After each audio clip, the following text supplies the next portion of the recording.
सबसे बड़ी good news आ चुकी है, बिकॉज कैमरा तो स्विच हुआ नहीं, मैं तो खुद स्विच हो रहा था, बट अब समझ गए ना, जहाँ पे कैमरा स्विच करता है सबसे ज्यादा बंदा केविन डन WWE के अंदर जो पीछे बैठा रहता था, हर एक आरकेओ के अंदर वो 3 बार कैमरा स्विच कर देता है, वो अपेरेंटली WWE छोड़ चुका है।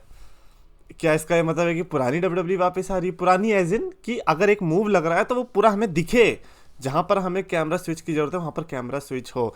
तो लेट्स सी, आई होप कि वो वाला दौर वापस आया यार। वो टाइम अलग ही था यार, पता चलता था कि यार मूव की लेजिटिमेसी क्या है। अब इसके चक्कर में क्या होता था, एटलीस्ट कभी कभी जो बॉच होता था वो दिखता नहीं था। अब भले ही हमें बॉच कभी कभी दिख जाएगा, but that is 1 in 1,000 chance. लेकिन उसके अलावा जो 999 टाइम्स अच्छे मूव लग रहे हैं, हम वो तो मिस कर रहे थे। तो गैस जो मैं चैंपियंस ऑफ द वर्ल्ड, मैं वो 3DX Chetan, and happy new year to all my fellow Tony Khan haters. भाई टोनी खान को क्या हो गया? टोनी खान और क्रिस जेरिको की वाट लगा दी। ऑल एलीट रेसलिंग का अपेरेंटली पेपर व्यू हो रहा था, कोई तो मेरे तो नाम भी याद नहीं रहा, वर्ल्ड्स एंड था आई गेस। उसमें क्रिस जेरिको के लिए चैंट्स लग गई थी, क्योंकि आपको पता है क्या सेक्सुअल असॉल्ट का केस लग गया है क्रिस जेरिको पे। दैट इज स्टिल र्यूमर्स, पता नहीं क्या, अभी तक कुछ भी कंफर्म नहीं है। उसके बारे में टोनी खान से जो बाद में मीडिया स्क्रम होता है उसमें पूछा भी गया, जिसमें टोनी खान ने बहुत अच्छे से क्वेश्चंस को डोज कर दिया। और मेरे को बेस्ट पार्ट ये लगी कि ऑल एलीट रेसलिंग आपका तो फिर से मीडिया स्क्रम का ही मेन जो निकल गया है, वहाँ पे वर्ल्ड चैंपियन चेंज हो गया, और पता नहीं और भी कुछ हुआ होगा। उसके बारे में लोग ऐसा उतनी परवाह नहीं कर रहे जितना इस मीडिया स्क्रम के बारे में बात कर रहे। देर लाइक समझो इस भी लाइक यार मेरे साथ क्यों होता है, जब भी मेरा मेन कुछ होता है तभी मीडिया स्क्रम में कुछ क्यों मेन हो जाता है। समझो कि बेचारे की TNA के बाद से किस्मत चली ही नहीं है, and I feel sad for him. But Tony Khan और क्रिस जेरिको वाला केस क्या हुआ है, आई डोंट थिंक सो कि मैं बता पाऊंगा, बट जो भी हुआ है बुरा हुआ है। अगर ये फंस गए तो लंबा फंसेंगे। मेरे को बेस्ट पार्ट ये लगी कि टोनी खान और क्रिस जेरिको को इस समय कोई डिफेंड नहीं कर रहा है, बिकॉज ये डिफेंड करने वाली चीज़ है नहीं। अगर ये सच साबित होता है देन टोनी खान और क्रिस जेरिको के मुंह पे जाके सबको रैप्टे बजाने चाहिए पर्सनली। तो देखते हैं क्या होता है। अभी के लिए तो this is not our topic, जब तक ये कुछ भी प्रूव नहीं होता तो हम इस पर कुछ ज़्यादा बोल भी नहीं सकते, ठीक है। एक बार पता चल जाए तब हाँ हम कुछ कह सकते हैं, बट लग तो रहा है कि यार सही है। ऐसे हंसना नहीं चाहिए यार, इट्स बैड फॉर हर। वो जो काइली रे थी ना एक सुपरस्टार, उसके साथ हुआ था। बट एनीवेज सबसे बेस्ट मेरे को ये वाला ट्वीट लगा था, जिसमें आप देख सकते हो CM पंक के ऑल एलीट रेसलिंग के और अब के टाइम की फोटो डली है। क्लियर डिफरेंस आप देख रहे हो ग्लो का, राइट। और मेरे को ये वाला कैप्शन सबसे बढ़िया लगा था, shit makes difference when you don't work with children anymore. यार बच्चों के साथ, या ये यंग बक्स और ये सब जो बच्चे ही हैं, क्योंकि दिमाग से अगर भले ही रेसलिंग में कितनी उछल कूद कर रहे हो, लेकिन प्रोफेशनल वाइज तो ये बच्चों वाली हरकतें थी। बाद में जो टीज वगैरह भी कर रहे थे, ये बच्चे ही करते हैं। और जिस तरीके से ये लोग इंडीज में अपने आप को बाप समझते थे ना, मेरे को लगता है ये ग्लोबल लेवल पे आके इनके पास मेंटालिटी वही रही, और वो मेंटालिटी के साथ काम करना भाई ऐसे नहीं काम चलता। अगर आप प्रोफेशनल लेवल पे हो तो फिर प्रोफेशनल हरकतें करनी पड़ेगी। ये आपका कोई PWG का गार्बेज नहीं है, जहाँ पर आकर आप लाइन बना के और एक दूसरे के मुंह पे पा दोगे और हर कोई बोलेगा कि this is awesome, this is awesome. ये ग्लोबल लेवल है, यहाँ पर आपको बड़ों की तरह बिहेव करना पड़ेगा। एंड मेरे हिसाब से ऑल एलीट रेसलिंग का आना भी अच्छा था CM पंक के लिए, क्योंकि अगर वो नहीं आता ना तो उसे पता नहीं चलती WWE की वैल्यू। अब उसे पता चल रहा होगा कि WWE जो बैक स्टेज में ये सब चीज़ें करती है क्यों करती है, ताकि डेकोरम मेंटेन रहे। ऐसे ही नहीं, वरना तो हर कोई कंपनी खोल के बैठ जाता जाके। खैर आज हम कंट्रोवर्शियल मोमेंट्स देखने वाले, आर्टिकल का लिंक डिस्क्रिप्शन में रहेगा। 2023 के अंदर जो देखने को मिले, 2023 ओवर हो चुका है। लेट्स सी कि कौन कौन से कंट्रोवर्शियल मोमेंट्स थे। 2-3 हम छोड़ देंगे, कमेंट्स में रहेगा link. And let's start with what's in a number. What's in a number, all Elite wrestling का ऑल इन था, ऑल आउट था, कुछ तो था इन दोनों में से, यूके में। और सबसे हाईएस्ट अटेंडेंस लेके आए थे ये भाई साहब। कह रहे थे कि भाई फॉरेन में जाके हमने WWE को बीट कर दिया। 83 या 81,000 की अटेंडेंस आई है। तो ये कंट्रोवर्सी नहीं थी, कंट्रोवर्सी तो तब आई जब इनकी रियल अटेंडेंस पता चली। भाई मजा तो तब आया जब यही लोग वो थे जो WWE की जो रेसलमेनिया 32 की अटेंडेंस को बार बार कहते थे 1 लाख नहीं थी, इतने से थे।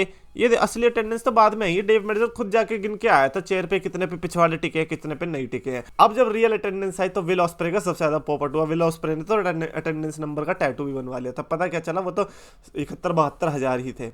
पूरे 10,000 का घोटाला कर दिया अटेंडेंस नंबर्स में। टोनी खान भाई पैसा हो तो क्या कुछ नहीं हो सकता। और मैं तो ऑब्वियसली ये वाले नंबर ही मानूंगा। अगर आप लोग रेसलमेनिया 32 की वो वाली अटेंडेंस नहीं मान रहे जो WWE ने बताई, बल्कि दूसरी वाली मान रहे हो, तो इसमें हमारा भी फर्ज बनता है कि हम भी जो ऑल एलीट रेसलिंग बता रही है हम वो ना माने, जो बाद में आई है हम उसको मानेंगे। Equality always wins, let's go. कैसा लग रहा है ना ऑल एलिट रेसलिंग फैंस हैं, उसी जगह पर आकर जहां पर आप दूसरों को खड़ा कर देते थे आराम से, अच्छा फील हो रहा होगा ना, इट फील्स टेस्टी राइट। और अब तो बहुत मजा आ रहा होगा है, विंस मैकमैन पे एलिगेशंस लगते थे, अब तो टोनी खान पे भी लग रहे हैं यार, क्या कह रहे हो, दुनिया उतनी फेयर नहीं है, ऐसी है भाई दुनिया, इसीलिए कहते हैं इतना ट्रस्ट नहीं करते किसी पे भी। अगला है टोनी खान की ट्विटर फिंगर्स। अरे यार ट्विटर की बात ही मत करो यार, ट्विटर से तो सब चलता है बेचारों का धंधा। अब ट्विटर पे सबसे ज्यादा टोनी खान की कंट्रोवर्सी कब हुई, जब मेरे को लगता है जो सबसे बॉटम पे गिर सकता था ना टोनी खान, वो तब जब उसने जॉन सीना और अंडरटेकर को रोस्ट करने की कोशिश करी थी। हार तुम गए हो किसी शो से और तुम बेइज्जती कर रहे हो दूसरे वाले की, ये क्या है। जॉन सीना और अंडरटेकर अगर तुम्हारे शो में होता तो क्या होता, अबे तुम बस ख्याली पुलाव पका सकते हो और कुछ। मेरे को तो इस पर अब ज़्यादा बात करनी भी नहीं है, मेरे को लगता है कि वो बहुत बॉटम पे गिर चुका था टोनी खान, उसके बाद भी पता नहीं लोग उसको कैसे अप्रिशिएट कर रहे हैं। लोग लिखते हैं Tony Khan I love you but I have to say you love him for what, ये रेसलिंग फैंस कहते हैं अपने आप को अपेरेंटली। अगली controversy, Cody Rhodes does not finish the अरे यार ओके, ओए कोडी रोड्स के फैंस रुको, मैं डिसलाइक मारने से पहले सुन लो, मैं उसलिए नहीं हंस रहा हूँ, मैं कह रहा हूँ कंट्रोवर्सी क्यों है, कंट्रोवर्सी क्यों है, तो स्टोरी लाइन का पार्ट है, या तो स्टोरी फिनिश होती या फिर थोड़ा पोस्टपोन पे चली जाती बाद में। अब इस साल आ जाएगी, 2024 आ गया ना, अब हो जाएगी पक्का फिनिश स्टोरी। अच्छा मैं ये कह रहा हूँ कि कोडी रोड्स और रोमन रेंस के मैच, पहले बात तो हमें ये भी नहीं पता कि हो रहा है, लेट्स से कि हो रहा है, और अगर अब भी नहीं पूरी हुई तो मेरे को लगता है कि इस बार रोमन रेंस के फैंस ही छील देंगे, कहेंगे भाई पागल हो रहा है क्या, तो दो बार एक मेन इवेंट दे रहा है और दोनों बार जीते जा रहा है तो मेरे को लगता है कि इस चीज़ से बचने के लिए, नहीं कोडी रोड्स को जिताना चाहिए, नहीं मैं ये नहीं कर रहा, मैं ये कह रहा हूँ इस चीज़ से बचने के लिए सीएम पंक को दूसरा मेन इवेंट भी जिता दो, एक ही साल में 2 रेसलमेनिया मेन इवेंट करवा दो बंदे से।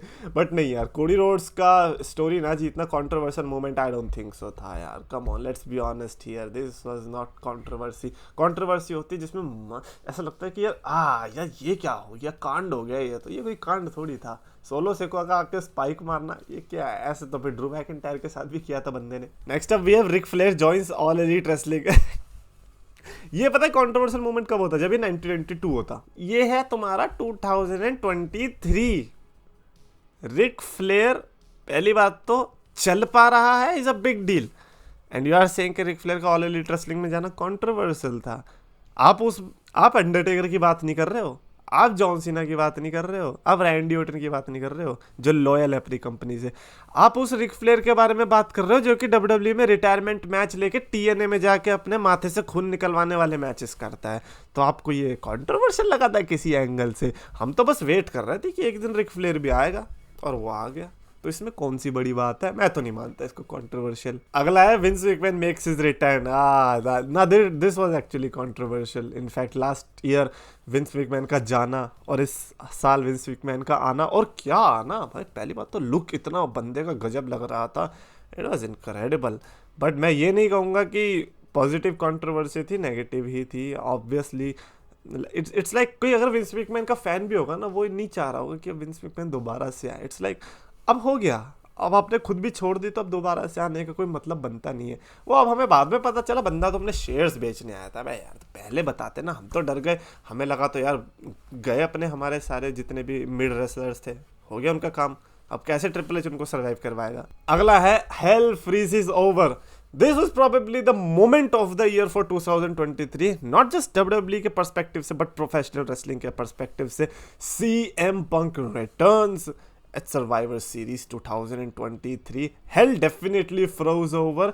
जिस तरीके से सीएम पंक की, और पहली बात तो इवन दो सबको पता था भाई, सोचो हमें पता था सीएम पंक आ सकता है, तो इसीलिए हमने सर्वाइवर सीरीज के उसी मैच के रिएक्शंस भी रिकॉर्ड किए, और किसी के क्यों नहीं किए, क्योंकि हमें हाई प्रोबेबिलिटी थी कि यहाँ पर सीएम पंक आ सकता है, तो इसीलिए वर्थ इट है रिकॉर्ड करना, और तो आया भी सीएम पंक। बट मैंने उस दिन क्या कहा था कि इवन दो इसमें हमें कंफर्मेशन भी पता चल गई ना कि सीएम पंक आ ही रहा है, तो भी एक्साइटमेंट अल्टीमेट लेवल की होगी, और वही हुआ भी, सीएम पंक आए, एंड देन उसके बाद जब प्रोमोस कट हुए, ग्रांटेड के पहला promo was not that special considering कि उसके बाद वाले ज़्यादा अच्छे हो गए थे, इवन एनएक्सटी वाला भी मेरे को बढ़िया लगा। तो या हेल फ्रोज ओवर डेफिनेटली, मेरा कंट्रोवर्शियल का पता नहीं, but favourite moment of the year में मैं इसको डेफिनेटली रखना चाहूंगा। Favourite moment of the decade भी, हु नोस भाई, सीएम पंक की रिटर्न थी तो अमेजिंग। अबे रॉक की रिटर्न कुछ रिटर्न थी, ये कोई रिटर्न होती है? आया, अरे मैं तो शहर में ही था तो मैंने सोचा गाड़ी घुमा के आ जाता हूँ, ये थोड़ी होता है। रिटर्न होता है कि बंदा आए, टिके, स्टोरी लाइन करे। ओ भाई, CM Punk versus Seth Rollins start हुआ। That is enough for the goose bumps man. And final controversial moment से कि डब्ल्यूडब्ल्यू बिक गई। मैन कह सकते हैं बट मेरे को ऐसा लगता है कि जितने चेंजेस हम एक्सपेक्ट कर रहे थे वो कुछ खास हुए नहीं। मे बी एंडेवर भी सोच रहे हैं कि यार अगर ज़्यादा उंगली करेंगे तो कोई ऐसा तो नहीं है कि जिसको हमने खरीदा है, जिस चीज़ के लिए वो चल रही थी, अगर वही ना चले तो इसलिए मेरे को लगता है कि उन्होंने ज़्यादा उंगली करी भी नहीं है। अभी तो एक रूमर्स भी आ रहे हैं कि अपेरेंटली जिस तरीके से यूएफसी के मैट पे एडवर्टीजमेंट्स रहती है वैसे ही शायद से डब्ल्यूडब्ल्यू के भी रहने वाली है। अगर ऐसा होता है तो बड़ा अच्छा लगेगा। डोमिनोज पिज्जा की ऐड है नीचे, ऊपर से उसके ऊपर choke slam on to the pizza. Oh no, that's an ad. तो जो भी है, एंडेवर, टीकेओ, डब्ल्यूडब्ल्यू, ये कंट्रोवर्शियल मोमेंट तो था। Nobody was expecting that, even तो पहले रूमर्स आए थे, बट उसके अलावा और भी थे। अमेजॉन प्राइम भी लाइन पे था, डिज्नी पे लाइन पे था, सब लाइन पे थे, बट डब्ल्यूडब्ल्यू सोल्ड हो ही गई। ये तो कंट्रोवर्शियल था ही। मतलब अजीब लगता है ना सोचने में कि क्या डब्ल्यूडब्ल्यू विंस मैकमैन की नहीं है भाई। ट्रिपल एच ने खामखा इतनी चाटी, उसे क्या पता था बिक जाएगी। कह रहा स्टेफनी चलो मैं जा रहा हूँ भाई, अब तो कोई काम ही नहीं है, अब क्या है। Anyways, that's it for this video. Definitely comments में अपना फेवरेट मोमेंट लिख के बताना 2023 से। मेरा तो था सीएम पंक का रिटर्न। कमेंट्स में अगर आपको वीडियो पसंद आया तो प्लीज लाइक करो, शेयर करो, चैनल को सब्सक्राइब करो।